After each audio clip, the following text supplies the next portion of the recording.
అయ్యో, ఏం కోరుకున్నావు బాబూ? అఖండ దీపం అలా ఆరిపోయింది.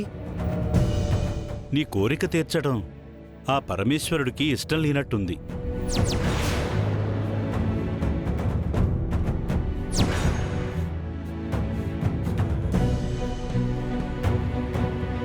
నాకు కావాల్సింది కూడా అదే.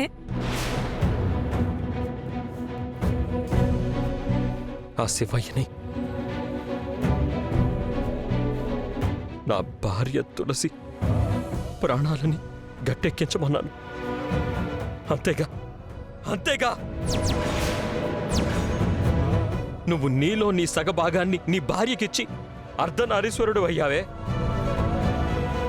మరి నా భార్య కూడా నాలో సగభాగమే కదా. తనని బతికించుకోవాల్సిన బాధ్యత నాకుంది కదా.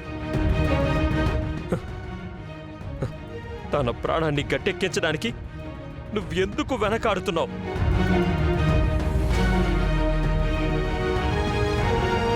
తనే తప్పు చేయలేదే.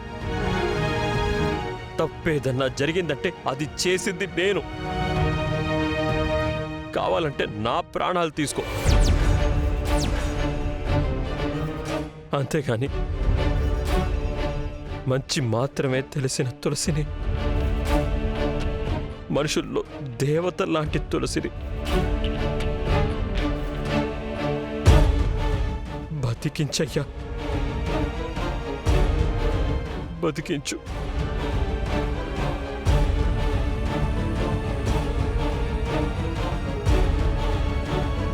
తులసికే తెలియకుండా తన మెళ్ళలో తాళి కట్టింది నేను.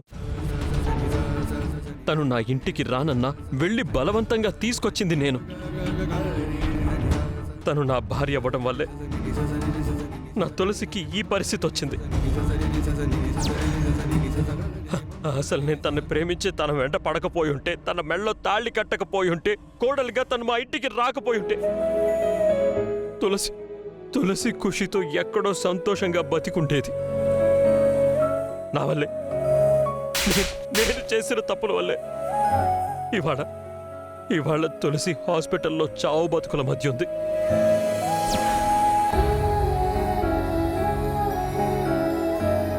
నా వల్ల ప్రాణాపాయ స్థితిలో ఉన్న తులసిని నా ప్రాణం ఇచ్చైనా సరే నేను బతికించుకుంటాను.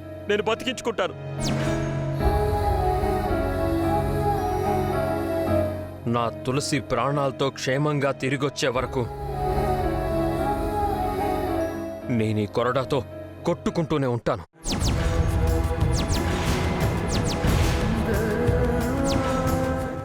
ప్రాణం పోయే వరకు.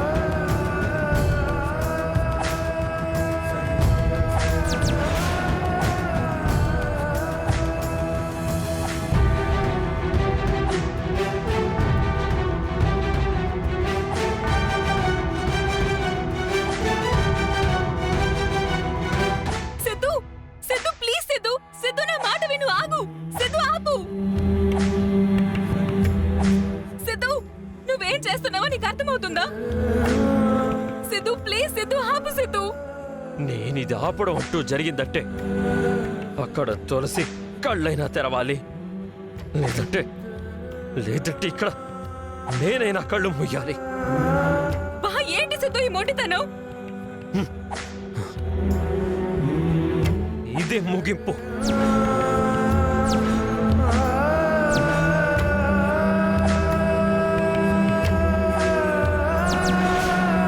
ఇక సిద్ధు నాపడం నా వల్ల కాదు.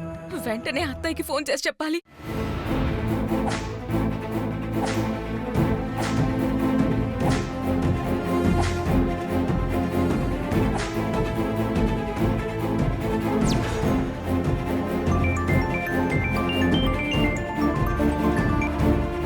హలో అత్తయ్య. చెప్పు కనిష్క. మీ కోడల గురించి తప్ప కొడుకు గురించి పట్టించుకోరా? ఏంటమ్మా, ఏమైంది? ఇక్కడ సిద్ధు పరిస్థితి ఏం బాలేదు.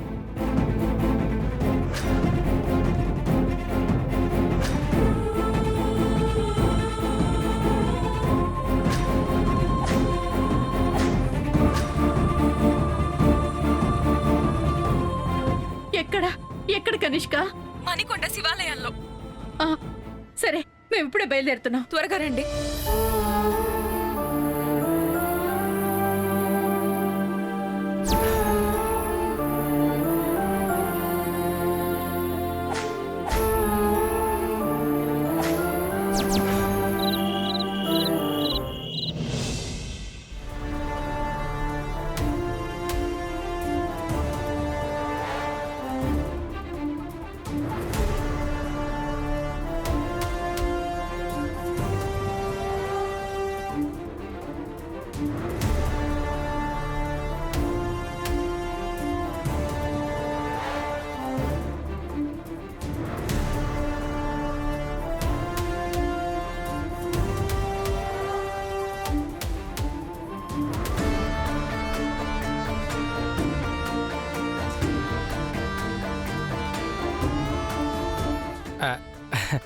సార్ ఇన్ని ఫోన్లు ఎందుకు సార్? ఒక్క నంబర్ అయితే బిజీ రావచ్చు, నాట్ రీచబుల్ ఉండొచ్చు, స్విచ్ ఆఫ్ కావచ్చు.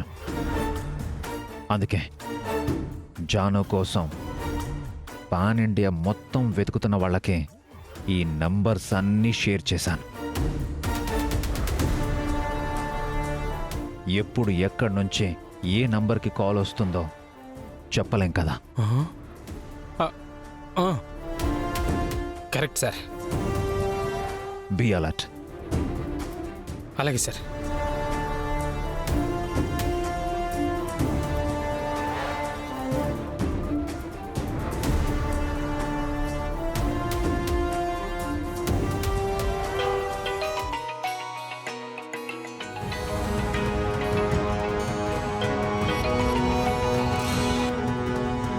హలో హలో, నేను ఐడిబిఐ బ్యాంక్ నుండి కాల్ చేస్తున్నా సార్. మీకు క్రెడిట్ కార్డ్ వస్తుంది, తీసుకుంటారా సార్? నా జాను లేదు, ఇస్తావా నువ్వు? ఏయ్, బూత్ సార్.